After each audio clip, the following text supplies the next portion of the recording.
What's up guys, Readiness Reviews here again, and we're going to do a little impromptu video today. Today I actually went to a gun show, and as you can see, picked up a couple new things. I would say I actually got pretty lucky at this gun show. Usually when you go, you might get lucky if you find one gun that you actually want to buy. I got lucky and found two. We have a Type 99 Arisaka. Of course, that's the rifle that the Japanese used throughout World War II. There was also Type 38 issued, but this is their standard infantry rifle, their long rifle, Type 99. And I also picked up a 1891 Carcano rifle. I haven't dated this specific rifle yet, but I believe it is also from around World War II era production. Not 100% sure on that. This Arisaka is in excellent condition. If you know anything about Arisakas, you know that it is a two-piece butt stock. The stock on this one is not showing any sign of a crack. It has a metal butt plate, so it's not one of the really last-ditch Arisakas. The action is in very good condition.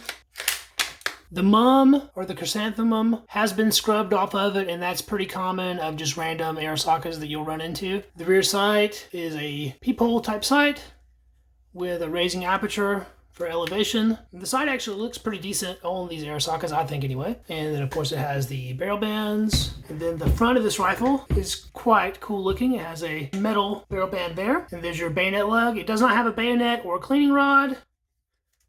I actually own another Arisaka that's a Type 99, but it had been sporterized. As you can see, this is in its original military configuration. The stock has been unaltered. It is as issued in the Japanese military in World War II, which I think is really cool. So I finally have a Type 99 that is original. My Type 99, like I said, was sporterized. The front stock was cut down significantly, and to replace a stock on a Arisaka can be a lot of money. They're as much as rifles are. So I got this for a pretty good deal, I think. I paid $220 for it. The bore is in excellent condition, and the overall condition of the stock is very nice. It has this one area here where you have some damage that looks fairly recent, and then that looks like some older damage on it, but other than that, the stock is in great shape. For $220 out the door, I was very surprised and very, very happy with that price. Arisaka prices have been skyrocketing recently, and I've seen them go for $375, $350 often. I was thinking about just restocking mine and putting an original stock on it and be done. The full stock with the barrel bands and other hardware on eBay. I've seen one go for $285. There is actually an auction up right now, and it is currently at 30 bids with like a couple days left, and it's like $230. So that stock is more than I paid for this complete rifle. So I was extremely happy about that. And then I also picked up this Italian Carcano. It's an Italian Carcano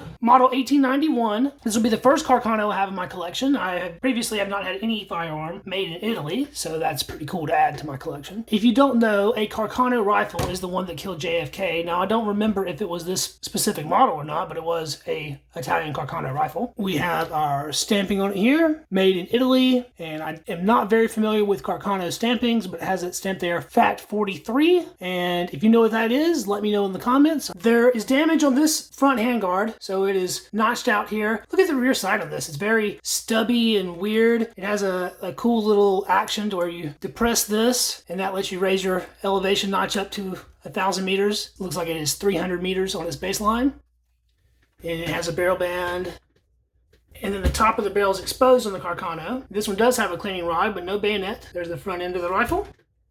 And I've actually already shot this one. I did buy a box of ammo while I was at the gun show as well. It seemed to have shot well. I only put a few rounds through it just to check its function though, and I haven't actually checked its accuracy, but I did hit what I was shooting at, so that was pretty nice. There's just the start of a crack right here. Looks pretty minor. I don't shoot my war bolt actions very much anyway, just a few times to make sure they function, and then I'll take them out every now and then and put a couple rounds through them, but it is not the type of gun I would abuse. I'm keeping them for collector's purposes. There's some other pretty interesting markings on this rifle. There's one on the stock there.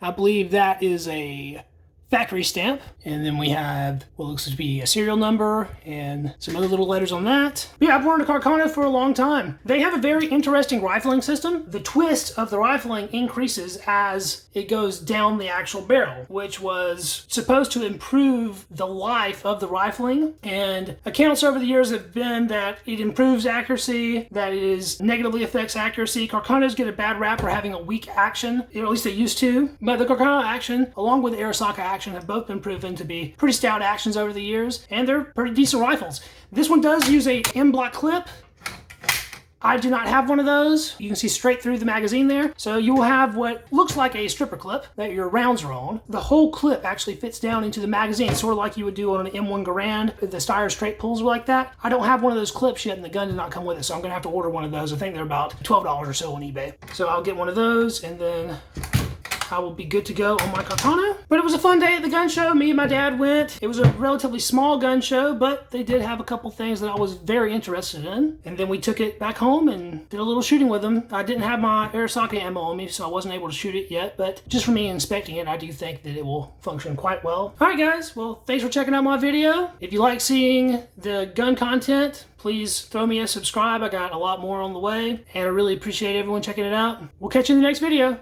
See ya. Peace.